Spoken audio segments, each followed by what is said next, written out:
Welcome everybody to this talk on the phenomena that's gripped America, which is the election of Donald Trump to the president's office. Today's the 10th of November. It's the day after the election. I just thought I'd have a little look at his chart and compare his chart to the American chart and look forward over the next weeks and months and year ahead. So I'll start by looking at Donald Trump's natal chart. He's got 3 planets in Gemini. That's Uranus, the Sun and Vulcan in Gemini, all sitting high in the chart, clustered around either side of the North Node in Gemini in the 10th house. You could say that Donald has been destined for greatness and destined to... he's not a person that you could ignore. This kind of a configuration doesn't of itself indicate a propensity for politics, but more a capacity to turn his hand to various things. That's the Gemini duality. He certainly has the maverick energy. Now, when Uranus sits on the North Node, there's an electrifying capacity, a presence, so he has this capacity to be catalytic. Whether it's for good or for ill remains to be seen, but certainly he's a catalyst and he's not somebody who can be ignored. What happens with the 4 planets in Gemini is that we need to get the head and the heart to speak and connect, rather than the head operating in one way and the heart operating in the other. And you could say that's the esoteric purpose of having such an amount of Gemini. Unlike other people, Donald probably would have always felt that he was destined for greatness, and he has a high profile and a capacity to bring about a change. But Uranus operates either as a change agent in a positive way or in a negative way. I mean, it's equally at home with riots and chaos and revolution on the street, which has begun in America, or it can herald much needed transformational change. Depends on the person concerned. Donald has the moon in Sagittarius, which indicates that he's born very, very close to the full moon, and you could say on a soul level he needs to learn to step out of his own perspective and to consider and to understand and to take into consideration the needs of others. That's a very broad statement, but it's because in his chart there's a tendency for insularity and selfishness and self-focus and self-centeredness and living inside his own bubble, and with a failure to really appreciate or know or understand what it's like for people on the other side of the fence, whatever that fence might be. This would have been an issue in throughout his whole life, to be able to develop a level of rapport for how his actions affect other people. I've no doubt that this has been in play in his marriage and previous professional capacity with his children as well. He has 3 planets in Cancer, Mercury, Saturn and Venus in Cancer, and interestingly North America is a Cancerian nation. The Independence Day, the Declaration of Independence on the 4th of July, indicates that their sun, the sun is in Cancer for all Americans. And so you could say that Donald Trump is does have a great love and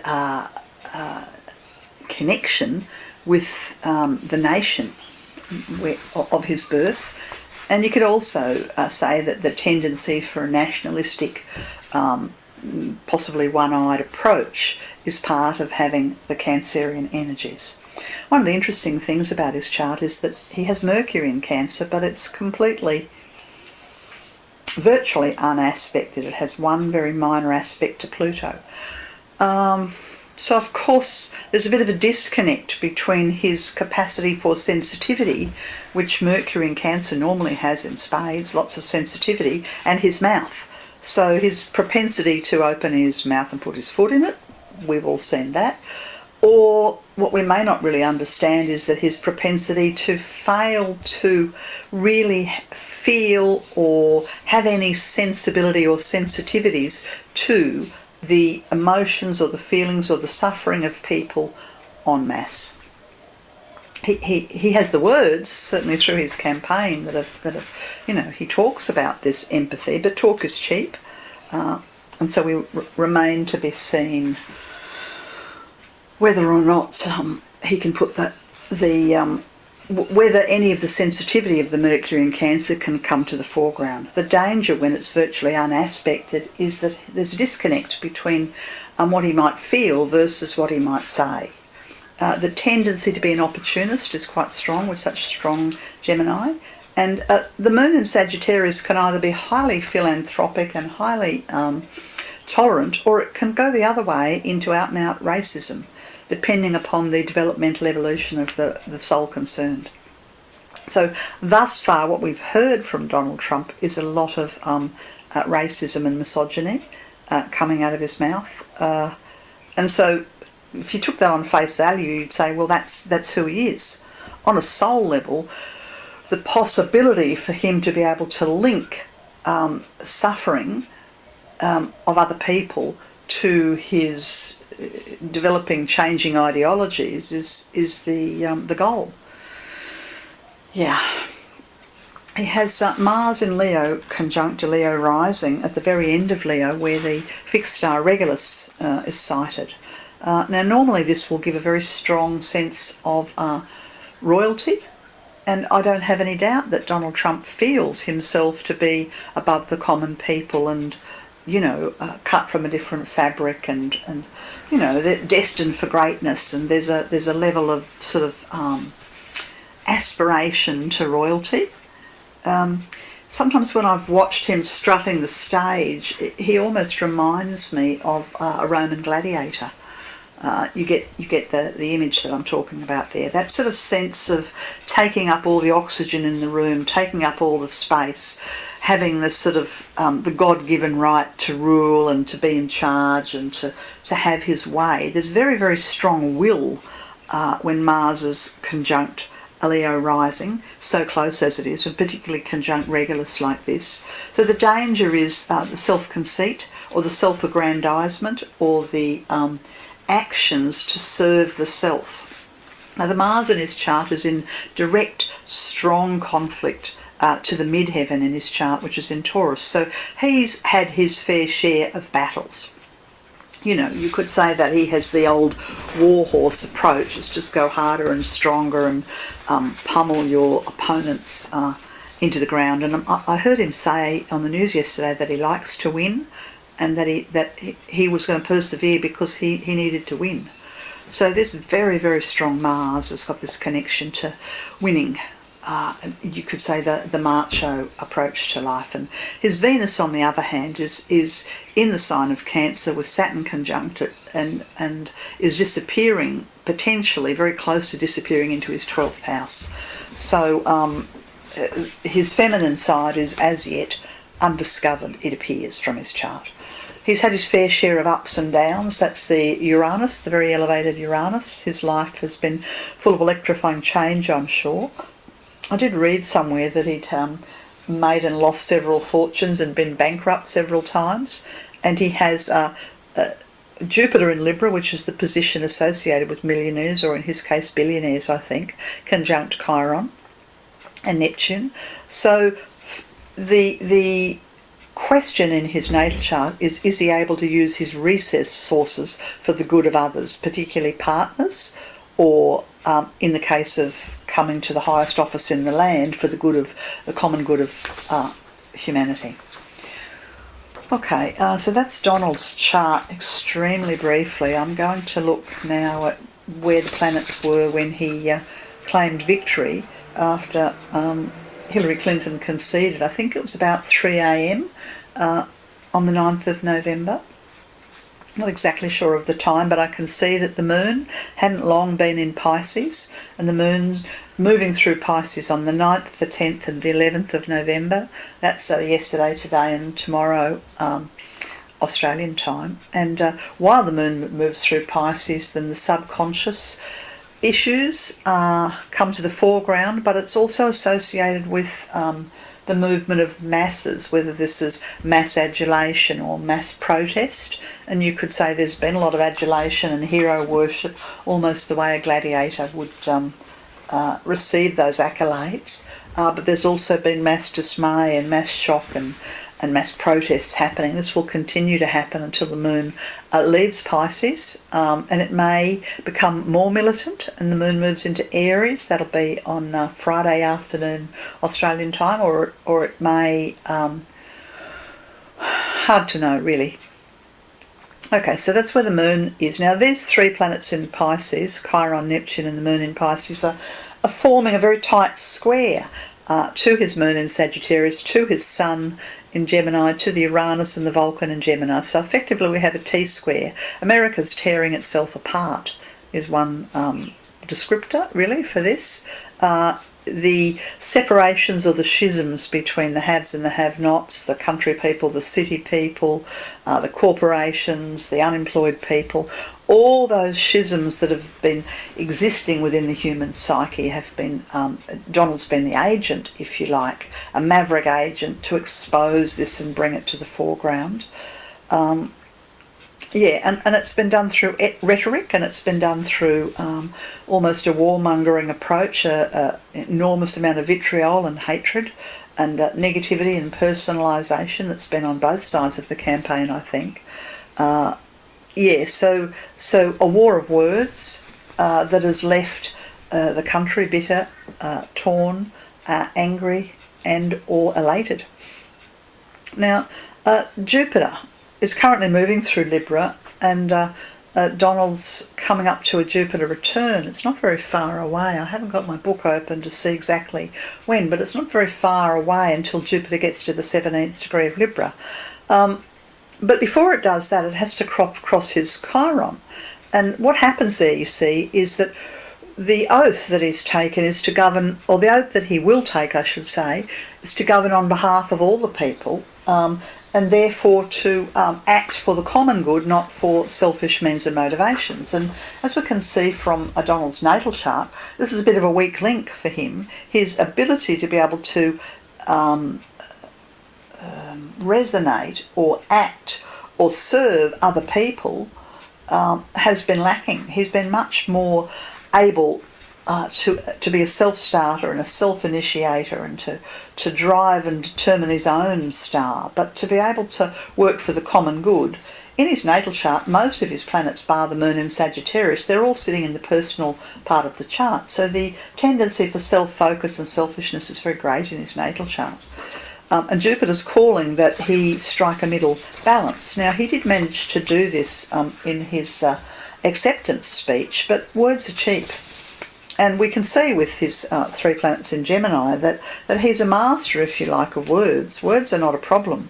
You know, it's being able to act beyond self-gain and selfish motivation that is the test or the challenge for him.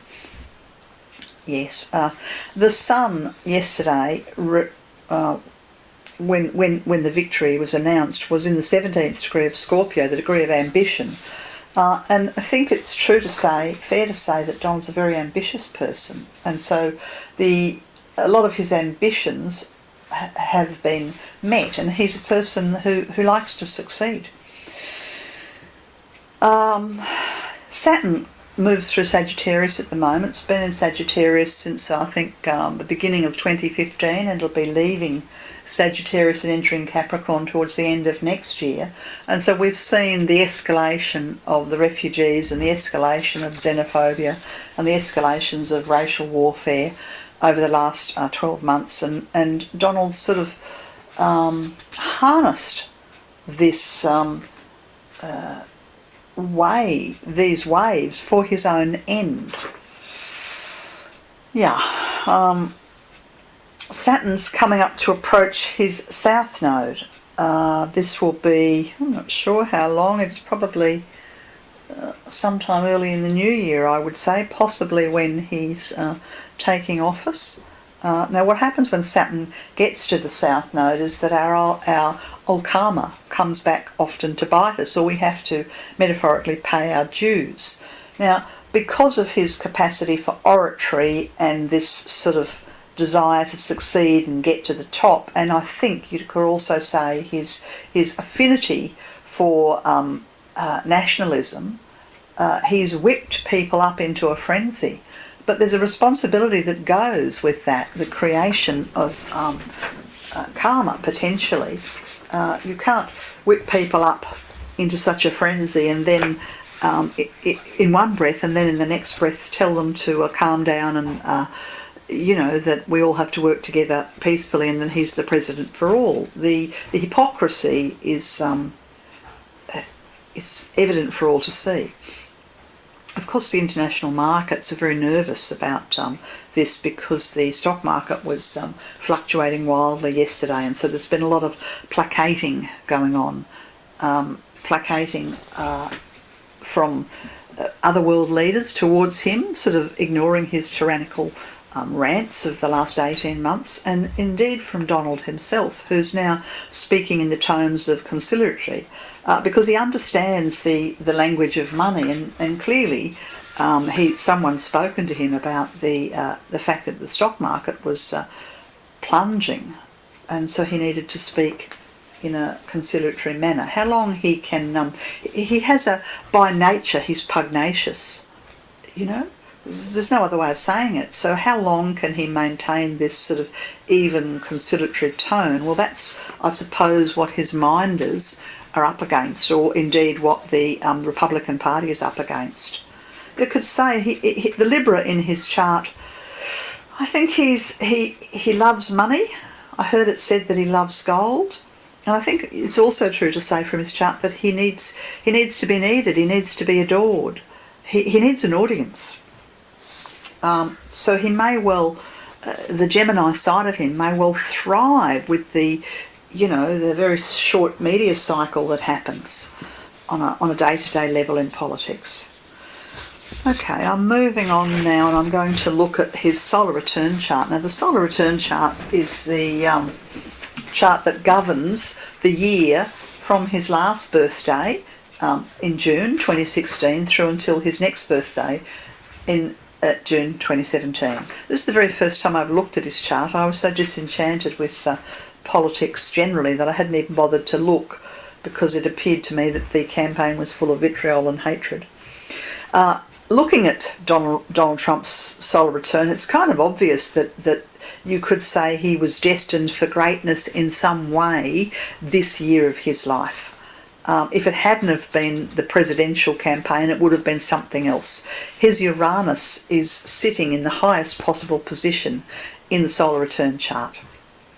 There are a couple of planets in Gemini, up in the 11th house. Mercury's there in Gemini, so's the Sun, so's Venus. And again, he will say or do anything, I think, to get what he needs. The potential within this solar return chart, Jupiter, at the time of his birthday, was in Virgo, conjunct the North Node in Virgo, and you could say he's had the test or the challenge to work within his means, or to touch the common people. And I believe that he's done that. He's done an enormous amount of travelling, and he's touched the common people, and he's understood something. But the question remains, is he using their strain, their difficulty, their stress, their disenchantment with corporate America for his own ends, or does he genuinely feel for the common people? That's the question that we don't know yet. In his solar return chart, Saturn in Sagittarius has got a fairly tight square to these two planets in Virgo. So we've all heard him sort of making some people the enemies, whether it's the Islamic people, or whether it's the Mexican people, or whoever, whether it's women. There's this sort of divide and conquer energy in the natal chart. And so he's used hatred and separation as weapons.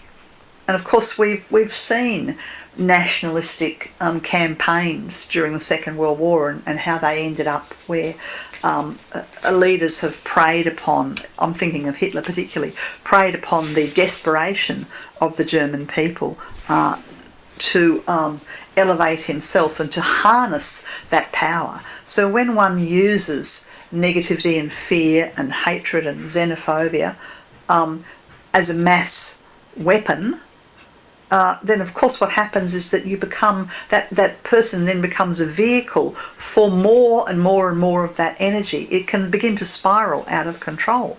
It's like when you let the genie out of the bottle, it's very hard to put it back in. And whether Donald, so Donald's either going to have to put a lot of these extremely racist and horrific policies into place, or someone's going to be very upset and very angry, either the Republicans who voted for him or his own party. At the moment, what's happening on the streets of all the major cities all over America is that the young people who voted for the Democratic Party are protesting loudly but peacefully against the hypocrisy, because there's really no other word for it, the hypocrisy of say one thing and do another. You know, to spend 18 months beating up such vitriol of negativity and then to stand there and preach that he's the president for all and that none of that meant anything and now he's going to get on with the job of treating everybody nicely. Well, they're not swallowing it. I'm going to jump now to the chart for the 20th of January at midday noon, which is the inauguration chart for Donald Trump as the president, and see what I can see. There are Mars, Chiron, Venus and Neptune and the South Node sitting in Pisces in the 11th house. Well, what can you say about that? I suppose the best thing to say is that either the illusion of you see, Pisces is a very interesting sign of the zodiac. There are two fish, and one swims upstream to the heart and one swims metaphorically downstream to serve selfish ends. And when the South Node is part of a Pisces stellium in the 11th house, then you could say that the society are very, very disenchanted or caught under the glamour of the spell that has been created. Either one or the other. Extremely disenchanted, this is en masse, or caught under the spell and wishing and hoping and praying for the change that they are looking for. Now, this Pisces stellium has a tight square to Saturn in Sagittarius in the 8th house. So it seems clear to me that there won't be enough money within the purse strings for the policies to be implemented, the policies of hate, the policies of separation, the policies of segregation, the nationalistic policies. The purse strings won't extend that far, and I imagine there's going to be a backlash. Mars and Saturn are in a very, very tight square. So either some money will be used for some punitive policy, and a great big deal will be made of that, but other policies will not be able to be funded. That's one way of interpreting the Mars-Saturn square. You could say that the anger at the injustice is not going to go away and it will continue to build. A Mars-Saturn square is very dangerous. You'd say it was connected to things like chemical warfare or mob violence or great despair and depression and disenchantment. It can go one way or the other. The other thing to say about this tight square between the 11th house and the 8th house is that there's fiscal instability that will affect the masses. All the promises for sort of getting the economy starting, and the promises to the people in the north, the states that had suffered so dramatically from the Great Depression, with the collapse of the manufacturing industry in North America. There's no magic wand here to fix this problem, and the sense of despair followed by anger will be very, very strong. Pluto's sitting within 6 degrees of the Capricorn midheaven. Look, the deep unpopularity will continue, and Pluto is also fairly strongly square the Uranus, so the split or the divisions within the party, within the philosophical, ideological approach to life that Americans share the divisions will be very great. If Pluto was a little closer to the midheaven, then I'd be inclined to say that the presidency would fail or it would be interrupted. It's a 6 degrees away from it, so there may be people who would like to do harm to the incoming president. I don't think that will happen. There may be people who would wish that he will fail. I'm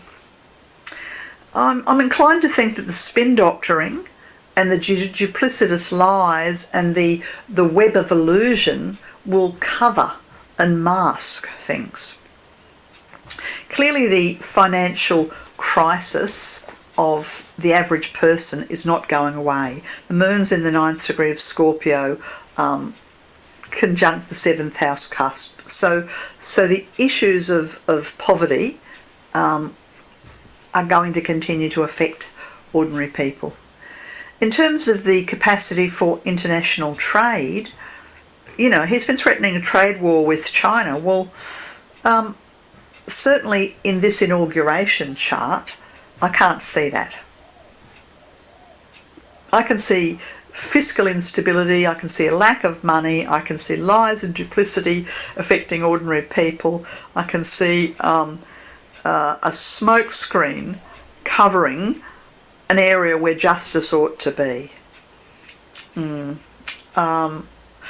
The sun is in the 10th house, virtually isolated. He has Trump Tower. He's been the head of the business. He's never had to answer to anyone. How will he work with the cabinet? How will he work with the generals? How will he work across partisan lines? It looks as if he will be a very, very isolated leader. Extremely isolated leader. I think that's probably the best description of it.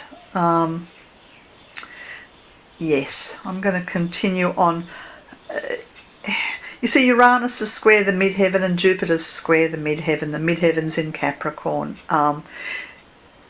It looks a bit like a boat on a stormy sea with no port in a storm. And isolation. I think he will be isolated as a leader. I think there'll be a smoke screen around this isolation so that ordinary people don't realise how disconnected he will be. There's nothing in the chart that indicates a capacity for teamwork. Well, I shouldn't say nothing. Jupiter is there in Libra.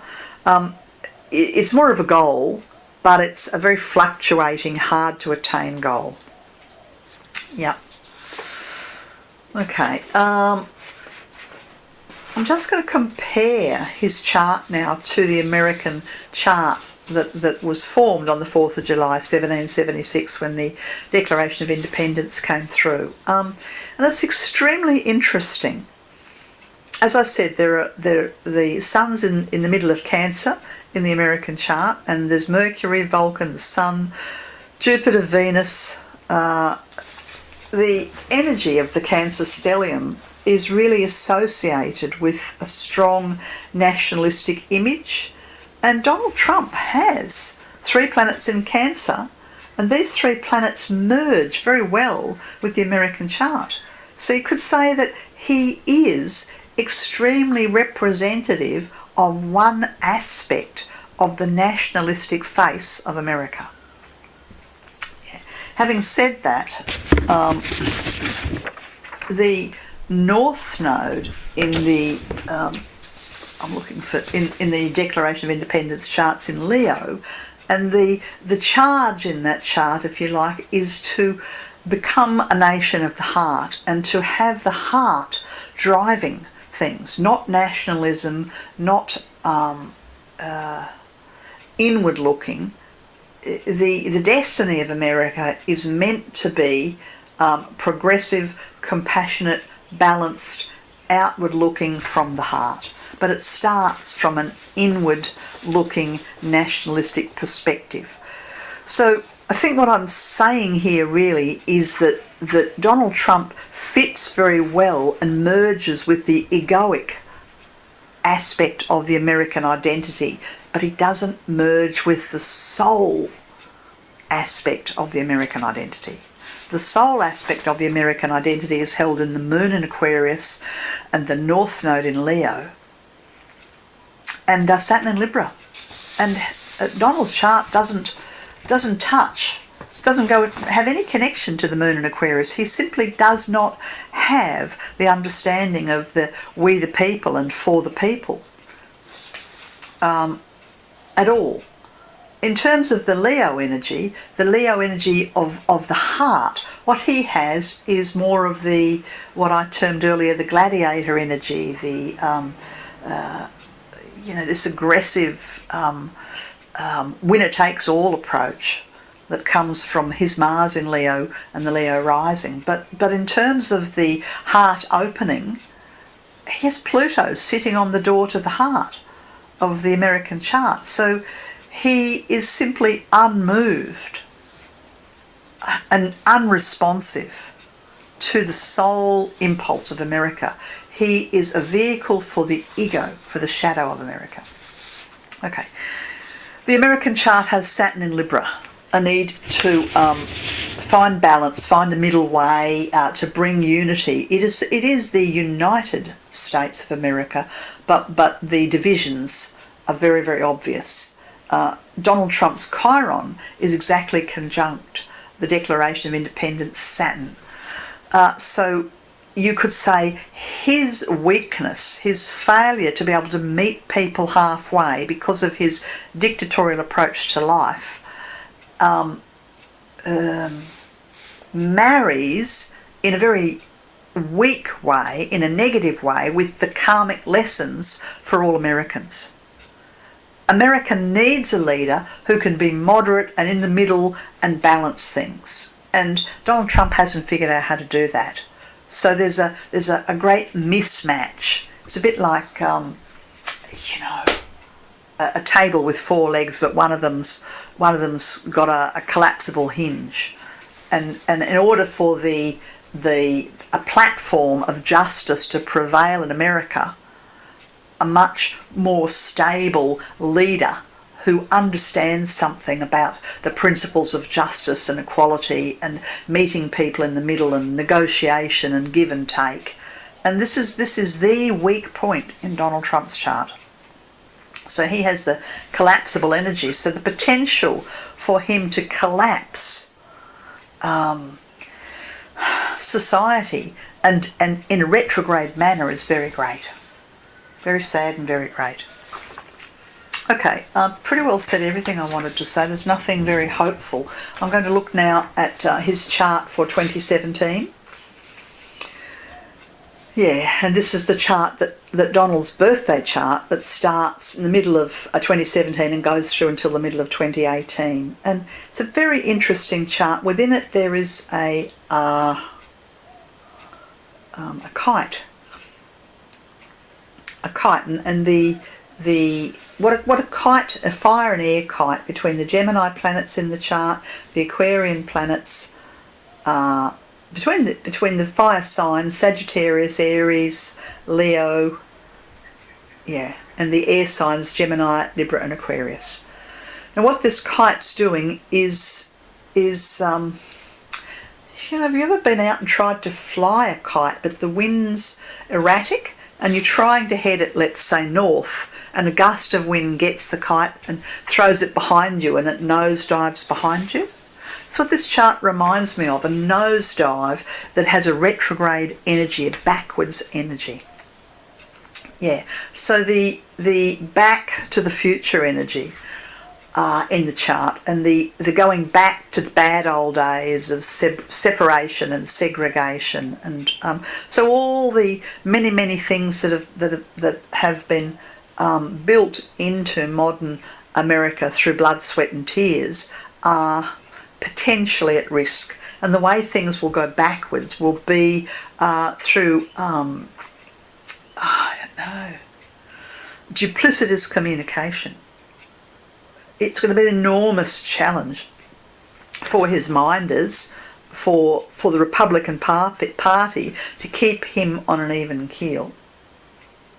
It's a very erratic chart. The moon's in Aquarius, has a very erratic energy to Venus in Taurus. It's quite possible that his family will not tolerate or cope with or deal with the stresses of being in the presidential spotlight.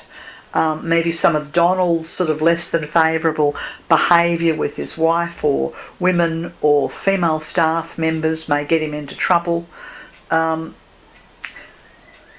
I imagine, looking at this chart, that he will prosecute something of a war with some of his neighbours. And I say this because the Gemini energy is in the 9th house, so I immediately think of Mexico. Maybe that threat of the deportation or the taxing, or in whatever vindictive way he attempts to bring down the wrath. Yeah, if this was in an ordinary person's chart, you'd say they might have a fairly major fight over a boundary fence, and possibly they'd end up in court. So the tendency for Donald Trump to pick fights, I think more with his neighbours. I don't think he'll do it with China, but I think more with his neighbours is quite great. It could be this is the stress. Maybe there'll be some problems with Canada. Hard to say, hard to know. Whether it'll be other Central American countries, I'm not sure. You know, this chart has a looking forwards and looking backwards. It's the Roman god Janus governs the sign of Gemini. You know, say one thing, do another. Say one thing, do another.